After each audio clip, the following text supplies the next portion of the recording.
नमस्कार दोस्तों, आज फिर एसडीएम क्लासेस में आपकी स्वागत है। आज हम लोग बहुत ही इंपॉर्टेंट चैप्टर ब्लड का बारे में बात कर रहे हैं, ह्यूमन ब्लड, जो कि जीएस के लिए सभी एग्जाम के लिए बहुत ही ज़्यादा इंपॉर्टेंट है। सबसे पहले हम लोग जानते हैं कि ह्यूमन ब्लड क्या है। तो सबसे पहले हम लोग जान लेते हैं कि ह्यूमन ब्लड यानी कि मानव रक्त एक तरल संयोजी उत्तक है। क्या है ये? एक तरल संयोजी उत्तक है जो एक स्वस्थ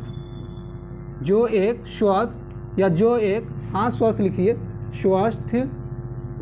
स्वस्थ वयस्क मनुष्य में 5 से 6 लीटर पाया जाता है। तो ह्यूमन ब्लड क्या है कि ये एक स्वस्थ वयस्क मनुष्य में क्या होता है कि ह्यूमन ब्लड एक स्वस्थ वयस्क मनुष्य में 5 से 6 लीटर पाया जाता है। कितना? स्वस्थ मनुष्य में क्या होता है कि वयस्क मनुष्य में 5 से 6 लीटर पाया जाता है। 5 से 6 लीटर पाया जाता है। ह्यूमन ब्लड देखिए क्या होता है कि शरीर के कुल ब्लड का यानी कि शरीर का कुल वजन जो होता है, शरीर के कुल वजन का 7% भाग क्या होता है? 7% भाग ये क्या होता है? ब्लड का होता है। किसका होता है?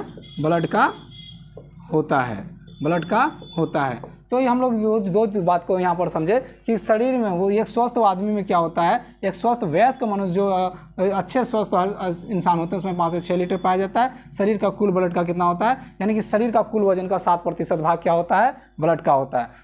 कुल वजन का 7% भाग किसका होता है? ब्लड का होता है। चलिए आगे हम लोग थोड़ा सा देख लेते हैं क्या होता है।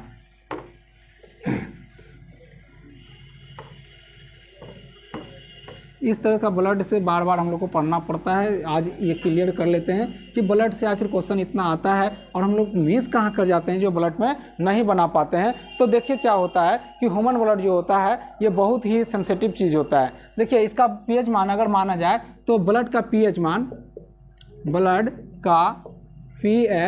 मान जो होता है 7.4 होता है। 7.4 होता है। वेट इसका पीएच मान कितना होता है? 7.4 होता है।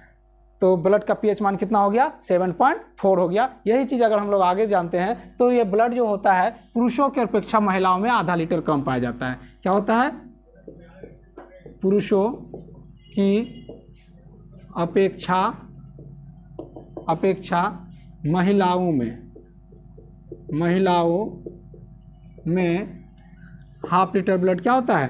कम पाया जाता है। तो पुरुषों की अपेक्षा महिलाओं में क्या होता है? आधा लीटर ब्लड कम पाया जाता है। ये बात क्यों कम पाया जाता है? क्योंकि फॉलिक एसिड इसमें कम पाया जाता है, जिसके कारण ये कम पाया जाता है। अब यहाँ देखिए ब्लड का कुछ प्रकार होता है, इसके बारे में जान लेते हैं। तो ह्यूमन ब्लड के कितने प्रकार होते हैं इसके बारे में हम लोग जान लेते हैं। देखिए आप लोग जो ब्लड के प्रकार को पढ़ रहे हैं तो ब्लड के प्रकार पर उस पर मत ध्यान दीजिए कि ब्लड का प्रकार सर यहाँ ऐसे कैसे हो गया। तो हम लोग अभी देख लेंगे, सारा चीज़ आपको हम क्लियर कर देंगे। तो यहाँ देखिए ह्यूमन ब्लड जो होता है, ह्यूमन ब्लड ये जो होता है ह्यूमन ब्लड 2 प्रकार के होते हैं। कितने प्रकार के होते हैं? 2 प्रकार के होते हैं। 2 प्रकार के कौन कौन सा होता है? नंबर 1 में अगर हम लोग मानते हैं तो प्लाज्मा होता है। क्या होता है? प्लाज्मा होता है। एक होता है प्लाज्मा। और दूसरा क्या हो जाता है? दूसरा के बारे में अगर बात करते हैं तो ये होता है ब्लड कॉर्पस्कुलर। क्या हो जाता है? Blood corpuscular. इसको रक्ताणु बोलते हैं। क्या बोलते हैं? रक्ताणु या बिंबाणु बोलते हैं। अब सबसे पहले एक चीज़ हम लोग यहाँ जानते हैं कि ये ब्लड प्लाज्मा क्या है। तो इसको देख लेते हैं। ब्लड प्लाज्मा की अगर बात करते हैं तो ये क्या होता है कि शरीर के कुल ब्लड का, ये शरीर के जितने भी ब्लड पाए जाते हैं, शरीर के कुल ब्लड का 60% भाग किसका पाया जाता है? तो इसको लिखते हैं शरीर के कुल रक्त का 60% भाग प्लाज्मा का होता है। किसका होता है? प्लाज्मा का होता है। इसका होता है प्लाज्मा का होता है। चलिए आप लोग इतना लिख लीजिए या स्क्रीनशॉट ले लीजिए, हम थोड़ा सा साइड हो जाते हैं। तो ये हम लोग जानते हैं कि ये ब्लड बहुत इंपॉर्टेंट चैप्टर होता है, जो शरीर के कुल ब्लड क्या होता है कि यानी कि कुल ब्लड का ये 60% भाग प्लाज्मा होता है। अब हम लोग यहाँ से जानते हैं कि प्लाज्मा का कंपोजिशन क्या होता है। इसको थोड़ा सा हम मिटा लेते हैं, आप लोग स्क्रीनशॉट ले लिए होंगे। चलिए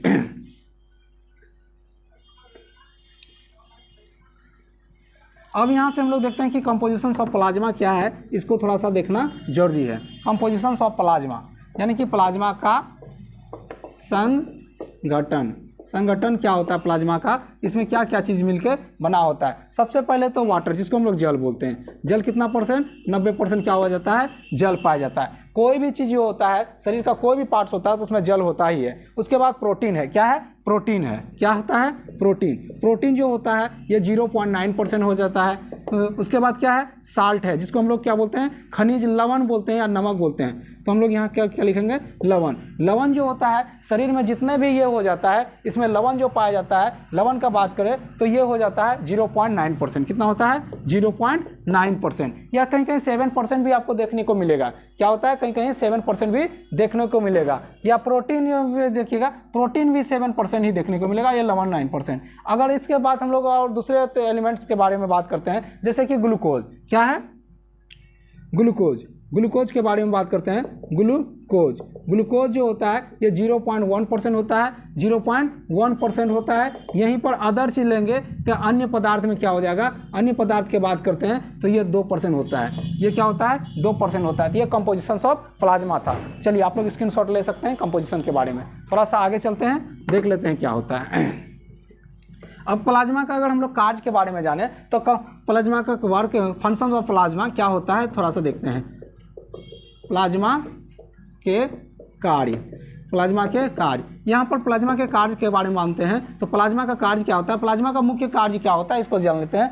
तो प्लाज्मा का मुख्य कार्य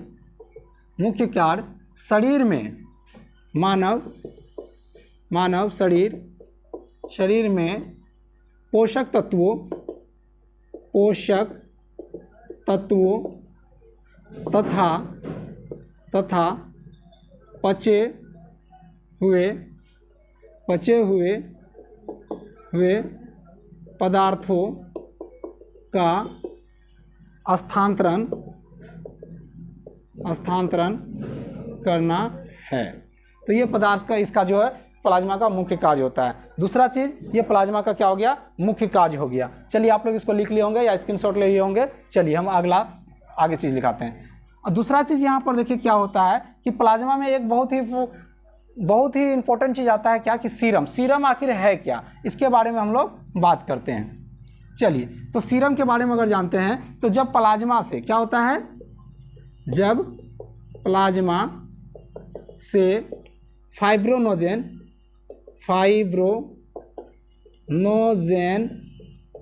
नामक हार्मोन्स को निकाल लिया जाता है तो बचे पदार्थ सीरम कहलाता है। ठीक है, तो बचे पदार्थ क्या कहलाता है, सीरम कहलाता है। तो दोस्तों आज हम लोग यहाँ तक रखते हैं, अगले क्लास में फिर हम लोग कंटिन्यू रहेंगे। तो लाइक और शेयर करें और आगे बने रहे वीडियो में।